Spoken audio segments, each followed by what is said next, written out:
వన్యప్రాణం మధ్య ఉన్న చిన్న గ్రామం. కానీ ప్రతి రెండేళ్లకోసారి ఈ నిశ్శబ్ద అరణ్యం లక్షలాది భక్తుల నడక, నమ్మకాలతో, భక్తి ఊపిరితో, జీవంతో నిండిపోతుంది. సమ్మక్క సార్లమ్మ పేర్లు పలికితేనే గిరిజన గాథలు, త్యాగాలు, సాంప్రదాయాల ప్రతిధ్వని వినిపిస్తోంది. ఇదే ఆ మహావేడుక. ఆసియా ఖండంలోని అతిపెద్ద గిరిజన జాతర. ఈసారి ఆధ్యాత్మికత, సంస్కృతి, ఆధునిక సదుపాయాల కలయికతో మేడారం మరోసారి భక్తుల పండుగకు సిద్ధమవుతోంది. ఆ విశేషాలను ఇప్పుడు చూద్దాం.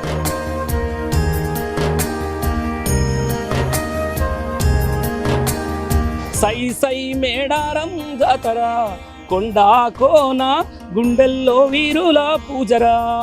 మనం ప్రస్తుతం మేడారంలోని సమ్మక్క సారక్క గద్దెల దగ్గర ఉన్నాము. తెలంగాణ ప్రభుత్వం 251 కోట్లతో ప్రతిష్టాత్మకంగా నిర్మిస్తున్న జనవరి 28, 29, 30 తేదీల్లో మహారాజ జాతర, ఏదైతే ఆసియా ఖండంలోనే అతిపెద్ద జాతర అయిన మహా జాతర, ఏదైతే సమ్మక్క సారక్క జాతర ఉందో ఆ జాతరకు సంబంధించి గత ఇంతకుముందు ఒక ఎత్తు, ఈసారి మాత్రం 2026లో మాత్రం పెద్ద ఎత్తున ఏర్పాట్లు చేసిన పరిస్థితిని ప్రభుత్వం మాత్రం, దీని ప్రత్యేకత ఏంటంటే ఇక్కడ ఏర్పాటు ఈసారి తెలంగాణ ప్రభుత్వం ప్రతిసారిలా కాకుండా ఈసారి దీనికి 251 కోట్ల నిధులు కేటాయించి ఎంతో ప్రతిష్టాత్మకంగా ఏర్పాటు చేయడానికి, ప్రధానంగా వరద ముంపుకు గురి కాకుండా కోయ సాంప్రదాయాలకు అనుగుణంగా వాళ్ళ ఆచారాలకు వాళ్ళకు గౌరవాన్ని ఇస్తూ ఈ పాత గద్దెల స్థానంలోనే సమ్మక్క సారలక్కని మాత్రం పాత గద్దెల స్థానంలోనే యథావిధిగా ఒక నిర్మాణం మాత్రం చేపడుతూ ఎలాంటి కదలికలు లేకుండా కొనసాగించారు. ఇక పగిడిద్దరాజు, గోవిందరాజు గద్దెల విషయంలో మాత్రం మార్పు చేసి ఒకే లైన్లో 4 గద్దెలు ఉండేలాగా మాత్రం ఏర్పాటు చేశారు. దీనికోసం ప్రధానంగా ఈ మేడారం గద్దెలు ఏదైతే గోదావరి బ్యాక్ వాటర్తో మునిగిపోకుండా ఏర్పాట్లు చేశారు.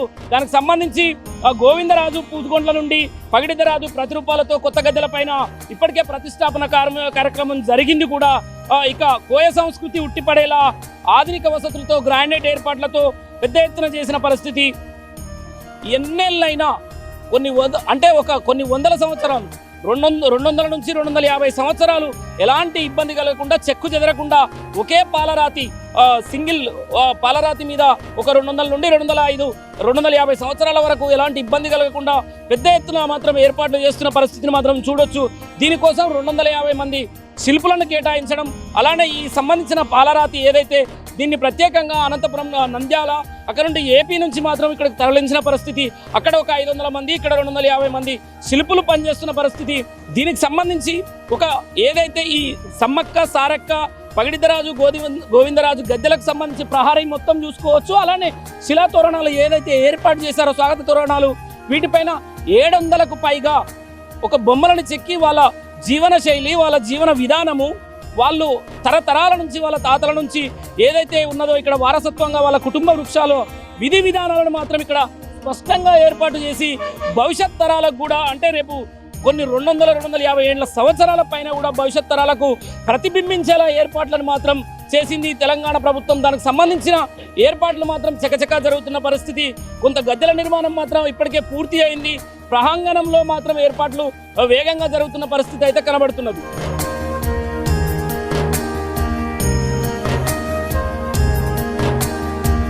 సమ్మక్క సార్లమ్మ జాతర నిర్మాణ పనులను తెలంగాణ ప్రభుత్వం అత్యంత ప్రతిష్టాత్మకంగా తీసుకుంది. ఈ క్రమంలోనే ములుగు జిల్లా మేడారం వనాల్లో సమ్మక్క సార్లమ్మ మహాజాతర ఏర్పాట్లు వేగం పుంజుకున్నాయి. జనవరి 28వ తేదీ నుంచి 31వ తేదీ వరకు జరిగే ఈ మహాజాతర కోసం తెలంగాణ ప్రభుత్వం భారీ ఏర్పాట్లు చేస్తోంది. ప్రతి రెండేళ్లకోసారి జరిగే ఈ ఉత్సవం ఆసియా ఖండంలోనే అతిపెద్ద గిరిజన జాతరగా గుర్తింపు పొందింది. లక్షలాది భక్తులు తరలివచ్చే అవకాశం ఉన్న నేపథ్యంలో మౌలిక వస్తువులపై అధికారులు ఎక్కువ దృష్టి పెట్టారు. ప్రస్తుతం మనం ములుగు జిల్లా కలెక్టర్ దివాకర్ గారితో ఉన్నాము. సార్ చెప్పండి సార్, ఇప్పటికీ ఏర్పాట్లు ఆల్మోస్ట్ పూర్తయినట్టే అనుభవిస్తున్నారా? ఏర్పాట్లు పూర్తయినట్టే అంటే వీఆర్ 80% దేర్. మనకి టెంపుల్ కూడా ఆల్మోస్ట్ అంతవరకు జరుగుతుంది. మ్యాక్సిమం ఫ్లోరింగ్ వర్క్ కానీ, గద్దెల వర్క్ కానీ అంతా అయిపోయింది. జస్ట్ గేట్స్ వర్క్ గురించే మనము చేస్తున్నాము. దీంతో పాటు మిగిలిన ఏదైతే చిన్న చిన్న పనులు ఉన్నాయో అవన్నీ జాతర ముందు ఖచ్చితంగా చేయడానికి మేము ప్రయత్నం. అంటే కొంత ఏంటంటే ప్రకృతికి ఇబ్బంది కలిగిన, డిస్టర్బ్ చేశారు, చెట్లను కొన్ని కొట్టేశారని కొంతమంది ఆరోపణలు చేశారు. అలాంటిది ఏమైనా జరిగింది అనుకోవచ్చు? అట్లాంటిది ఏం లేదు. ఇప్పుడు మీరు చూస్తూ ఉన్నారు, అక్కడ చూడండి ఉన్న ప్రతి ఒక్క చెట్టు అక్కడే ఉన్నాయి. అక్కడ టెంపుల్ దగ్గర ఉన్నది మనకి వాళ్ళు ఏదైతే దైవం అని భావిస్తున్నారో అవన్నీ అక్కడే ఉన్నాయి. నీడ ఇచ్చే షెడ్స్ కూడా అక్కడ మీరు చూస్తే 5-6 ట్రీస్ అన్నీ కనిపిస్తాయి. మనం రోడ్ వైండింగ్ చేసేటప్పుడు అక్కడ ఏదైనా క్లీనింగ్ చేసుకునే ఉండవచ్చు, కానీ గద్దెల దగ్గర ఎలాంటి మార్పులు చేర్పులు జరిగాయి గతానికి ఇప్పుడు చూసుకుంటే? పెద్దగా స్పేస్ ఎక్కువ అయింది. జనాలకి అన్ని దేవుళ్ళని దర్శనం చేసుకోవడానికి ఒక ఈజీగా సులభంగా మార్గం అయింది. రోడ్స్ అన్నీ వైడ్ అవ్వడం వల్ల మనకి ఎటువంటి ఇష్యూ లేకుండా ప్రశాంతంగా జనాలు వచ్చి స్టాంపీడ్ ఇష్యూస్ అవన్నీ లేకుండా మనము చేసుకోవచ్చు. త్వరలోనే ఇప్పుడు జనవరి 29-20 ఉన్నది మహాజాతర, కానీ ఈ ఏర్పాట్లు అప్పటి వరకు అందియగలుగుతారా? ఇక్కడ ప్రాంగణం ఏదైతే ఇంకా కొంచెం బ్యాలెన్స్ ఉంటుందా? మనము జాతర కంటే ఒక 20 days ముందే చేయాలనేది మన ఉద్దేశం అండి. దాని దృష్టిలోనే మనము పనిచేస్తాం. ఇది పరిస్థితి. కలెక్టర్ దివాకర్ గారు ధీమా వ్యక్తం చేయడం జరిగింది. ఖచ్చితంగా ఏర్పాట్లు ఏదైతే చకచకా జరుగుతున్నాయో దానికి సంబంధించి మేడారం జాతర మహాజాతర వరకు ఏర్పాట్లను అంతకు ముందే 10 రోజుల ముందే మేము ఖచ్చితంగా పూర్తి చేస్తాము అనే ధీమాతో ఉన్నాం. ఇప్పటికే అనుకున్న అనతి కాలంలోనే తొందరగా పూర్తి చేశామని, ఎలాంటి ఇబ్బంది లేకుండా ప్రకృతికి నేచర్కి ఎలాంటి ఇబ్బంది కలిగించకుండా ఏర్పాట్లు మాత్రం చేసిన పరిస్థితి. ఓన్లీ గోవిందరాజు పగడిద్దరాజు గద్దెల్ని మాత్రమే ఇక్కడి నుంచి కొంచెం కదిలించాను తప్ప మిగతా సమ్మక్క సారక్క గద్దెలు యథాస్థానంలో అలానే ఉంచి ఏర్పాట్లు అభివృద్ధి పనులు మాత్రం జరిగిన పరిస్థితి అని చెప్పడం జరిగింది.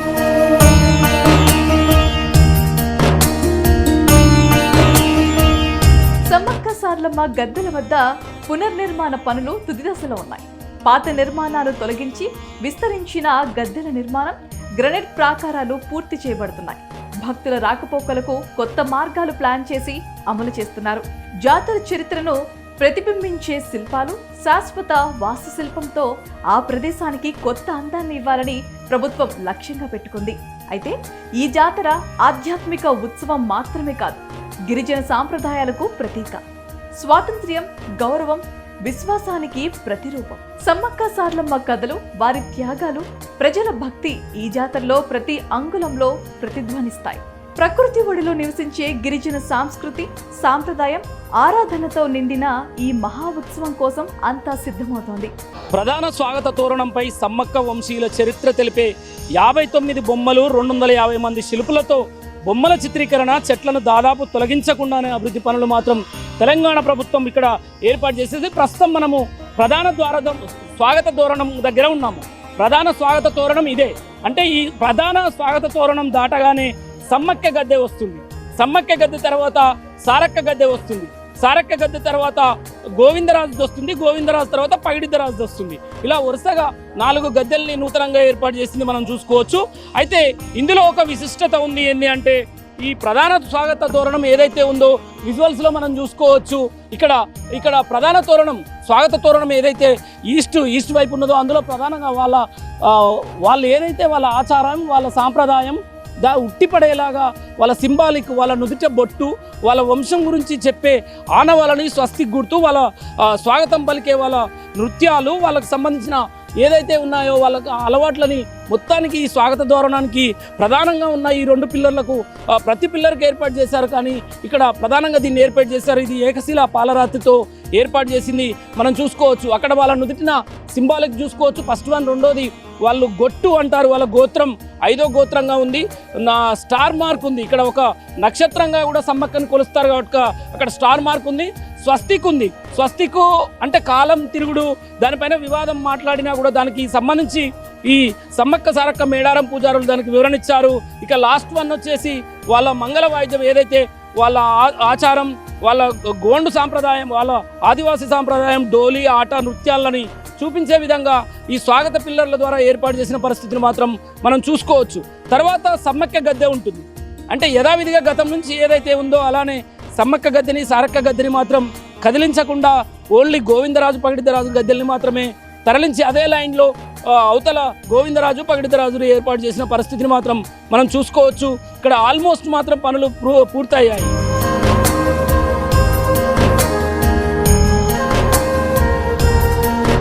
భక్తులు వచ్చేందుకు మార్గాలు సిద్ధమయ్యాయి. వన్యప్రాంతం మరోసారి ఆధ్యాత్మిక వాతావరణాన్ని ఆవహించబోతోంది. మేడారం సమ్మక్క సార్లమ్మ జాతర అభివృద్ధి, భక్తి, సాంప్రదాయం, సంస్కృతికి ఒకటిగా చేరే మహత్తర సంబరం. గోవిందరాజు గద్దె దగ్గరికి అయితే ఇప్పుడు చేరుకున్న పరిస్థితి. ఇది కూడా నూతనంగా వాళ్ళ ఆనవాయితీ, వాళ్ళ జీవన శైలిని ఉట్టిపడేలాగా శిల్పులు 250 మంది శిల్పులు ఇక్కడ రాత్రింబోలు కష్టపడి చెక్కిన విధానాన్ని మనం చూసుకోవచ్చు. వాళ్ళ వంశపార్యం, వాళ్ళ కుటుంబ వృక్షాలను, వాళ్ళ జీవన శైలిని ప్రతిబింబించేలా మాత్రం ఏర్పాట్లు చేసిన పరిస్థితి. అడవి జంతువులు, బొంగురులు, అంటే ప్రకృతి, నేచర్, ప్రకృతి ఉట్టిపడేలాగా మాత్రం వాళ్ళు చెక్కిన ఈ శిల్ప బొమ్మలు, వాళ్ళ జీవన విధానము, వాళ్ళ ప్రతి ఒక్కటి ప్రతిబింబించేలా మాత్రం ఈ పిల్లర్ల పైన ఏర్పాటు చేసిన పరిస్థితి మాత్రం మనం చూసుకోవచ్చు. అంటే వాళ్ళ వంశం ఇక్కడ చూసుకున్నట్లయితే వాళ్ళ గోత్రాలని ఒక 4 తరాలు 5 తరాలు వాళ్ళ ఈ సింబాలిక్ని బట్టే వాళ్ళ పూర్వీకుల చరిత్రను మొత్తం ఈ సింబాలిక్ల ద్వారానే, ఈ బొమ్మల ద్వారానే ప్రతిబింబించేలాగా ఏర్పాటు చేసిన పరిస్థితి మాత్రం ఇక్కడ చూసుకుంటున్నాము. మొత్తం 46 పిల్లర్లతో 271 చదరపు మీటర్ల విస్తీర్ణంలో ఈ ప్రాకారం రూపుదిద్దుకుంటోంది. ఇందులో 40 అడుగుల వెడల్పుతో 3, 30 అడుగుల వెడల్పుతో 5 తోరణాలు నిర్మిస్తున్నారు. గద్దెల ప్రాంగణానికి ఎదుట 50 అడుగుల వెడల్పుతో ప్రధాన స్వాగత తోరణం భక్తులను ఆహ్వానించడానికి సిద్ధమవుతుంది. మొదటగా తూర్పు దిశగా ఫస్ట్ ఎదురుగా ప్రధాన తోరణం నుంచి వచ్చాక సమ్మక్క సారక్క గద్దె దర్శనం చేసుకున్నాము. తర్వాత సారక్క దర్శనం అయిపోయింది. తర్వాత గోవిందరాజు దర్శనం కూడా పూర్తి చేసుకున్న తర్వాత చివరగా పగిడిద్దరాజు గద్దె, ఏదైతే పగిడిద్దరాజు గద్దెల దగ్గరికి చేరుకుంటున్నామో ఇక్కడ కూడా వాళ్ళ కులాంతరాలు, వాళ్ళ మతాలకు సంబంధించిన ఒక చిహ్నాలను మాత్రం క్షుణ్ణంగా వాళ్ళు ఆరాధించే వెదురు బొంగులను కూడా ఏర్పాటు చేసిన పరిస్థితిని మాత్రం ఇక్కడ స్పష్టంగా చూసుకోవచ్చు. అంటే ఈ ప్రహారికి, ఏదైతే గద్దె ప్రహారికి ఇరువైపులా ఒక ఏర్పాటు చేసిన పిల్లర్లు, ఏదైతే 8 పిల్లర్లు ఏదైతే ఏర్పాటు చేశారో, ఈ వీటికి ఆర్చులకు 8 ఏకశిలాలతోటి పాలరాతి మనం చూసుకోవచ్చు. ఇక్కడ వాళ్ళ గోత్రాలు, వాళ్ళ నామాలు ఉట్టిపడేలాగా ఏర్పాట్లను మాత్రం పాలరాతి మీద, ఏకశిల మీద ఏర్పాటు చేసిన పరిస్థితి. ఈ వెదురు బొంగుల విషయానికి వచ్చినట్టయితే వాళ్ళు ఎంతో ప్రధానంగా వాళ్ళు పూజించే వెదురు బొంగుల నిర్మాణాన్ని కూడా ఈ పాలరాతితోనే డిజైన్ చేసిన పరిస్థితిని మాత్రం చూసుకోవచ్చు. గతంలో జస్ట్ ఐరన్కి సంబంధించిన రాళ్ల లాంటి నిర్మాణం ఉండేది. అయితే ఇప్పుడు ప్రజెంట్ ఇప్పుడు మాత్రం మనం ఇక్కడ పగిడిద్దరాజు దగ్గర అట్నుండి ఎంటర్ అయ్యి ఇటు నుండి బయటికి వచ్చే విధంగా ప్రజలకు ఎలాంటి ఇబ్బంది కలగకుండా వాళ్ళ ఏదైతే వాయిద్యాలు, వాళ్ళ సౌండ్, ఇది వృత్తాలను కూడా ఇక్కడ ఏర్పాటు చేసిన పరిస్థితి. కొమ్ము బుర్ర, డోలు లాంటి కొన్ని వాళ్ళ అక్కడ నాగ సింబల్, మొత్తానికి వాటికి సంబంధించిన ఏర్పాట్లు మాత్రం ఇక్కడ ఏర్పాటు చేసుకున్న పరిస్థితిని మాత్రం చూసుకోవచ్చు. దీనికి సంబంధించిన ఏర్పాట్లు ప్రజెంట్ పగిడిద్దరాజు మనం ఇక్కడికి చేరుకుంటున్నాం. పగిడిద్దరాజు గద్దె దగ్గరికి అయితే చేరుకున్న పరిస్థితి ఇక్కడ చూసుకోవచ్చు. ఈ పగిడిద్దరాజు గద్దె దగ్గర ఉన్నాము ప్రస్తుతం. మహాజాతరలో ప్రధానంగా చూసుకోవచ్చు మనము. అంటే ఈ పగిడిద్దరాజు అవుట్ సైడ్ కూడా ఏదైతే ఈ 8 పిల్లర్లు ఏర్పాటు చేశారో, ఈ ప్రతి గద్దెకు 8 పిల్లర్లతోటి నిర్మాణం చుట్టూ ఏర్పాటు చేసి ఎదురు బొంగులతోటి ఎలాంటి ఇబ్బంది లేకుండా అవుట్ సైడ్ కు ఎదురు బొంగు నిర్మాణంతో, రాతినే ఎదురు బొంగుల నిర్మాణంతో ఏర్పాటు చేయడం జరిగింది.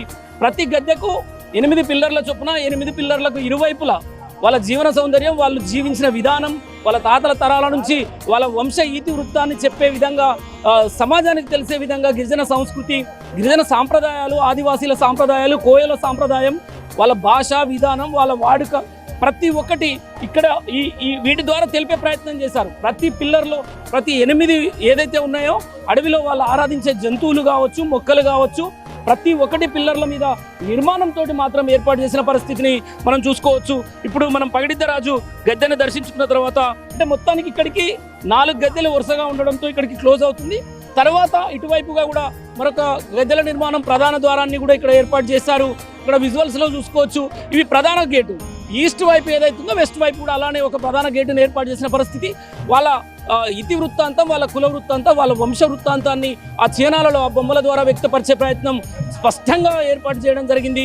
దీనికి ఆ ఆలయ పూజారులను వాళ్ళందరినీ సంప్రదించిన తర్వాత వాళ్ళ విధి విధానాలు, వాళ్ళ ఆచారాలు, సాంప్రదాయాల ప్రకారమే ఏర్పాటు చేసి వాటి ప్రతి ఒక్క పిల్లర్ పైన ఏకశిల పాలరాతిల పైన ఏర్పాటు చేసినట్టుగా మనం స్పష్టంగా చూసుకోవచ్చు. ఏదైతే ప్రహరీ ఉందో ప్రహరీకి లోపల వైపున మాత్రం వాళ్ళు పూజించే చెట్లు, కొమ్మలు, అడవి జంతువులు, వాటికి సంబంధించిన వాటిని ఏర్పాటు చేయడం, అవుట్ సైడ్ మాత్రం వాళ్ళ ఇతివృత్తాంతం, వాళ్ళ వంశ చరిత్ర ఏర్పాటు చేసే విధంగా ప్రహరీ చుట్టూ మొత్తం ఈ 4 గద్దెలకు ఓవరాల్గా కూడా మళ్ళీ పెద్ద ప్రహరీ ఏర్పాటు చేశారు. ఆ ప్రహరీని మాత్రం ఏర్పాటు చేసిన పరిస్థితి అయితే మనం చూసుకోవచ్చు. ఇది మొత్తానికి మాత్రం ఈ 4 గద్దెలు ఒకే వరుసలో కొంత గ్యాప్ ఇచ్చి ఏర్పాటు చేసిన పరిస్థితి మనం చూసుకోవచ్చు. పడిగిద్దరాజు, గోవిందరాజు గద్దెలను సమ్మక్క సార్లమ్మ గద్దెల వరుసలోకి మార్చి భక్తులందరూ ఒకే వరుసలో దర్శనానికి వెళ్లేలా కొత్తగా ప్లాన్ చేశారు. వృత్తికారంలో ఉండే గద్దె చుట్టూ 8 స్తంభాలు ఉంటాయి. మధ్యలో వెదురు బొంగులతో నూతన రూపకల్పన కొనసాగుతోంది. ఎన్నేళ్లు గడిచినా చెక్కు చెదరకుండా భావితరాలకు మేడారం చరిత్రను గుర్తు చేసేలా మొత్తం నిర్మాణం గ్రనైట్తో అద్భుతంగా రూపుదిద్దుకుంటోంది. ఆదివాసీ ఆచారాలు, పూజా సాంప్రదాయాలు, గొట్టు గోత్రాలు ప్రతిఫలంగా ప్రతి రాయి మాట్లాడేలా శ్రమిస్తున్నారు. మొత్తం 4000 టన్నుల గ్రనైట్తో ఈ నిర్మాణం జరుగుతోంది. పడిగితరాజు, గోవిందరాజు గద్దె తోరణంపై సమ్మక్క వంశ చరిత్ర చెక్కుతున్నారు. తాళపత్రాల్లోని కోయ వంశీయుల చరిత్ర ఇక్కడ రాతిలో బొమ్మల రూపంలో ప్రతిష్ఠిస్తున్నారు. ఇందుకోసం అన్నమయ్య జిల్లా రాయచోటి, నంద్యాల జిల్లా ఆలగడ్డ ప్రాంతాల నుండి తెల్లరాళ్లను తెప్పించి శిల్పులతో చెక్కించి మేడారానికి రవాణా చేస్తున్నారు. మొత్తం 59 బొమ్మలతో సమ్మక్క చరిత్రను ప్రధాన స్వాగత తోరణంపై శిల్ప రూపంలో చెక్కించారు. వారి ఇంటి దైవమైన ఒక కొమ్మున్న దుప్పి, అడవితున్న కొమ్ములు, నెమలి ఈకలతో నిర్మించిన శిల్పాలు తోరణం అగ్రభాగంలో అలరారుతున్నాయి. ప్రస్తుతం అయితే సారక్క గద్దె దగ్గర ఉన్నాము. ఇక్కడ నూతనంగా ప్రభుత్వం ఏర్పాటు చేస్తున్న ఏదైతే ఎంతో ప్రతిష్టాత్మకంగా ఏర్పాటు చేస్తున్న గద్దెలను మనం చూసుకోవచ్చు. అందులో అంటే ఒక్కొక్క అంటే గద్దెలను నూతన గద్దెలుగా ఏర్పాటు చేసిన దాన్ని చూసుకున్నట్లయితే మనం ఏకశిలాలతోటి పాలరాతితోటి ఏర్పాటు చేసి వాళ్ళ జీవన సౌందర్యాన్ని వ్యక్తపరిచేలాగా ఆ బొమ్మల్ని ఏర్పాటు చేసిన పరిస్థితిని అయితే చూడొచ్చు. వాళ్ళ గోత్రాలని 5 తరాలు, 3 తరాలు, 7 తరాలు వాళ్ళ గోత్రాలను, వాళ్ళ జీవన విధానాన్ని ఎక్స్ప్లెయిన్ చేస్తూ ఆ సింబాలిక్ ఆ గుర్తుల ద్వారా వాళ్ళ గోత్రనామాలు కావచ్చు, వాళ్ళ జీవన శైలిని ఉట్టిపడేలాగా ఏర్పాట్లు చేసిన పరిస్థితిని ఆ ఏకశిలాలపైన మనం చూసుకోవచ్చు. ఇక్కడ ఇప్పటికే ఏర్పాట్లు ఆల్మోస్ట్ ఈ గద్దెల విషయంలో అంటే సమ్మక్క సారక్క గద్దెలు మినహా ఆ 2 గద్దెల్ని కనీసం కదిలించలేని పరిస్థితి. ఓన్లీ పగిడిద్ద రాజు, గోవిందరాజు గద్దెల్ని మాత్రమే చేంజ్ చేసిన పరిస్థితి మాత్రం మనం చూసుకోవచ్చు. ఈ మిగతా 2 సారక్క గద్దెని, సమ్మక్క గద్దెని మాత్రం ఈస్ట్ ద్వారం ద్వారా ఎదురుగా అలానే ఉంచిన పరిస్థితి. సారక్క గద్దెకు ఎడమ కుడి సైడ్న ఉన్న గోవిందరాజు లాంటి పగిడిత రాజు గద్దెలను మాత్రం ఎదురుగా స్ట్రైట్గా చేసి 4 గద్దెలుగా ఒకే లైన్లో ఏర్పాటు చేసిన పరిస్థితి. భక్తులకు ఇబ్బంది కలగకుండా ఆసియా ఖండంలోనే అతిపెద్ద జాతర కనుక ప్రతి 2 ఏళ్లకు ఒకసారి ఈ సమ్మక్క సారక్క జాతర ఆసియా ఖండంలోనే అతిపెద్ద జాతర కనుక కోటి మందికి పైన వచ్చే అత్యంత మహా జాతర కనుక, గిరిజన సాంప్రదాయ జాతర కనుక, ఇది దేశంలోనే 4 మూలల నుంచి వచ్చే గిరిజన ఆదివాసీల జాతర కనుక పెద్ద ఎత్తున జనాలు వచ్చే అవకాశం ఉందని ప్రభుత్వం గుర్తించి ప్రతి సంవత్సరం 2 ఏళ్లకు ఒకసారి ఇబ్బంది కలుగుతున్న నేపథ్యంలో మార్పులు చేర్పుల్ని మాత్రం మనం చూడొచ్చు. పెద్ద ఎత్తున జరుగుతున్న పరిస్థితి. ఇప్పటికే భక్తులు సారక్క గద్దెని, సమ్మక్క గద్దెని దర్శించుకుంటున్న పరిస్థితిని కూడా చూసుకోవచ్చు. అంటే ఇంత పెద్ద మహాకుంభమేళ లాంటి జాతరకు ఇప్పటి నుంచి ఒక నెల రోజుల ముందు నుంచే ప్రజలు పెద్ద ఎత్తున వచ్చిన పరిస్థితి. ప్రభుత్వం ఏర్పాట్లను మాత్రం చాలా పకడ్బందీగా చేసిన పరిస్థితి మాత్రం ఇక్కడ కనబడుతున్నది. వీళ్ళ జీవన శైలిని ఆ కోయ జాతి, వాళ్ళ ఆదివాసీల బిడ్డల వాళ్ళ గోత్రాలు, వాళ్ళ కుటుంబాలు, తాతల తరాల నుంచి వాళ్ళ ఆనవాయితీని, వాళ్ళ జీవన సౌందర్యం ఉట్టిపడేలాగా మాత్రం ఆ శిల్పులు ఒక 250 మంది శిల్పులు ఇక్కడ చెక్కిన పరిస్థితిని కూడా మనం విజువల్స్ లో చూసుకోవచ్చు. మిగతా శిలలపై గొట్టుల వంశ చరిత్ర, పూజించిన జంతువులు, వారి జీవన శైలిని ప్రతిబింబించే చిత్రాలు చెక్కారు. మొత్తం 7000కు పైగా శిల్పాలు 750 మంది కోయ వంశీయుల వేరువేరు గొట్టు కథలను చెబుతున్నాయి. మొదటి బొమ్మగా 5 పలకలు, ఇది సమ్మక్క తల్లి 5వ గొట్టువారి రాజ్య సింబల్. రెండవది నుదుటి బొట్టు, కోయల పూర్వకాలంలో గోత్రాన్ని గుర్తించుకునే త్రిశూలకార గుర్తు. మూడవ సింబల్ 5 నిలువు గీతలు, ఇది సమ్మక్క తల్లి 5వ గొట్టు వంశ గుర్తు. నాలుగవది నక్షత్రం, కోయల నమ్మకం ప్రకారం సమ్మక్క తల్లి ఆకాశ తారగా దర్శనమిస్తుందని విశ్వాసం. స్వస్తిక్ గుర్తు సిద్ధపోయిన వారి పూజా విధానంలో కీలక గుర్తు, ఇది ప్రకృతి ప్రవర్తనను సూచించే చిహ్నం. భూమి నుంచి సముద్రం వరకు, గాలి నుంచి వృక్షాల తీగల వరకు ప్రకృతి కుడి నుంచి ఎడమకు తిరుగుతుందని, అదే దైవత్వం రూపంగా స్వస్తిక్ ను ఆరాధిస్తారు.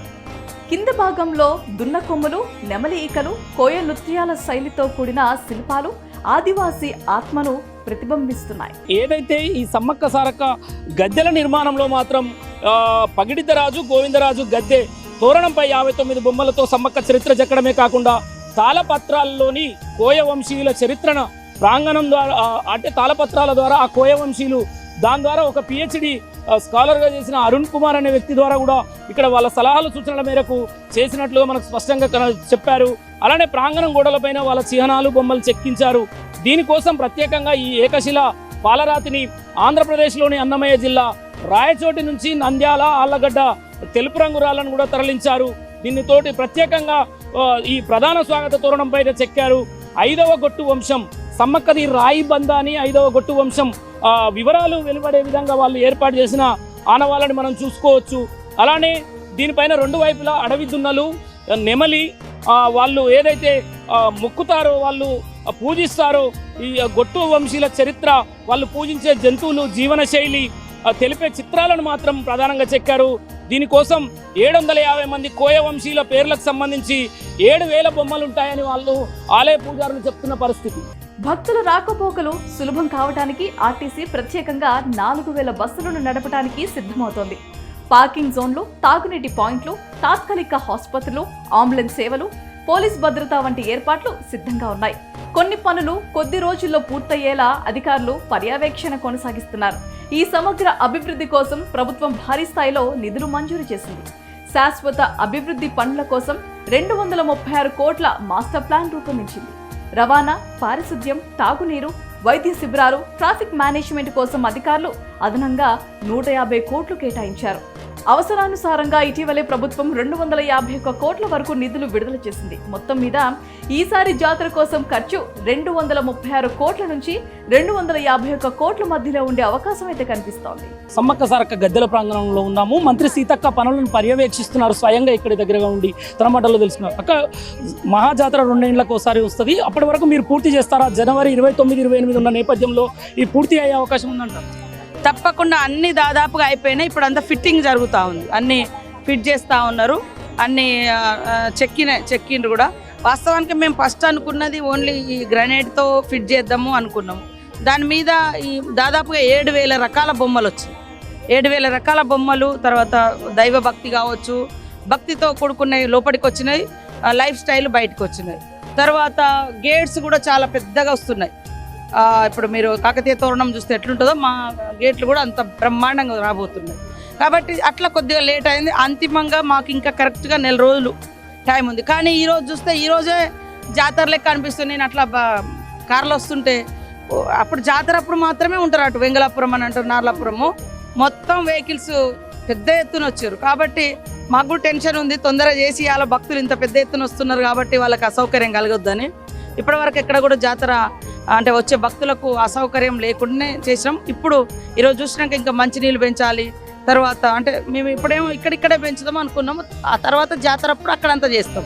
కానీ ఇప్పుడే అవతల వైపు ఆక్రమించేసారు భక్తులు. కాబట్టి సౌకర్యాలు కూడా ఇంకా ఇప్పటి నుంచి పెంచాల్సినటువంటి అవసరం. ఒకటే ప్రశ్న చివరగా, గతం మీరు ఇక్కడే మీ బాల్యం అంతా ఇక్కడే గడిచింది. గతాన్ని ఇప్పుడు చూసుకుంటే ఎలా ఫీల్ అవుతుంది? చాలా బ్రహ్మాండంగా. అంటే మనం స్వాస్థ్యం కాదు, మనం చేసే మంచి పనులు స్వాస్థ్యం.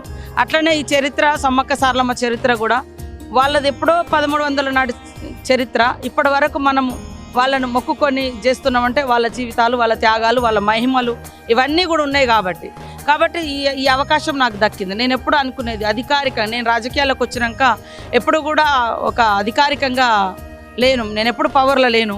ఎమ్మెల్యేగా ఉన్నా కూడా మా సూచనలు, సలహాలు కొన్ని పాటిస్తారు, కొన్ని పాటించకపోతే.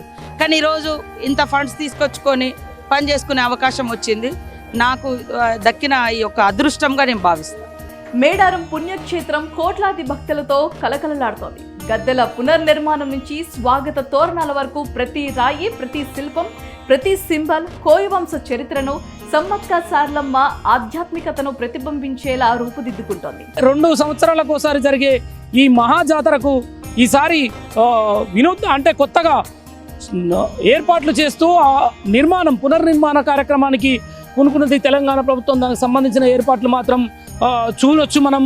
అయితే దీనికి సంబంధించి తెలంగాణ ప్రభుత్వం ఈ నెల అంటే జనవరి 29, 30 తారీఖుల్లో ఈ సమ్మక్క సారక్క జాతర ఉన్న నేపథ్యంలో గత 3 నెలల క్రితమే అనుకొని ఉటావుటిన అనతి కాలంలోనే పనులు పూర్తి చేస్తున్న పరిస్థితిని మనం చూసుకోవచ్చు. పెద్ద ఎత్తున దానికి సంబంధించిన ఏర్పాట్లను మాత్రం ఇప్పటికే ప్రభుత్వం స్వయంగా మంత్రులు రంగంలోకి దిగి ప్రతి క్షణం పరిశీలిస్తూ, పర్యవేక్షిస్తూ, ఎప్పటికప్పుడు పనులు జరిగేలాగా పురమాయిస్తూ ఇక్కడ ఎంతోమందిని అర్ధమ రాత్రులు కంటిన్యూగా పనులు చేపిస్తున్న పరిస్థితిని మాత్రం ఇక్కడ మనం చూసుకోవచ్చు. జాతర వరకు పూర్తి ఏర్పాట్లు చేస్తాము, ప్రజలకు అది ఎలాంటి ఇబ్బందులు జరగకుండా అన్ని ప్రతి ఒక్కటి ప్రజలకు అందిస్తాము అంటూ ధీమా వ్యక్తం చేస్తున్నారు. స్వయంగా జిల్లా మంత్రి సీతక్క ఎప్పటికప్పుడు పనులను పర్యవేక్షిస్తూ ఇక్కడే ఉన్న పరిస్థితి. ఇప్పుడు కూడా తను స్వయంగా దగ్గరుండి కలెక్టర్ దివాకర్ కూడా ఎప్పటికప్పుడు జిల్లా కలెక్టర్ పర్యవేక్షణలో, జిల్లా మంత్రి పర్యవేక్షణలో ఏర్పాట్లను పరిశీలిస్తున్న పరిస్థితి మనం చూసుకోవచ్చు. కెమెరా పర్సన్ విజయ్తో శేఖర్, మేడారం సమ్మక్క సారక్క గద్దెల నుండి. 2 ఏళ్లకోసారి జరిగే ఈ మహాజాతర కోసం రేవంత్ సర్కార్ శరవేగంగా ఏర్పాట్లు చేయిస్తోంది. సౌకర్యాలు, రోడ్డు, రవాణా, నీరు, విద్యుత్, భక్తుల రాకపోకల కోసం ప్రత్యేక చర్యలు చేపడుతోంది. ఆసియాలోని అతిపెద్ద వనదేవతల జాతర మేడారం మరోసారి విశ్వరూపం దాల్చబోతోంది.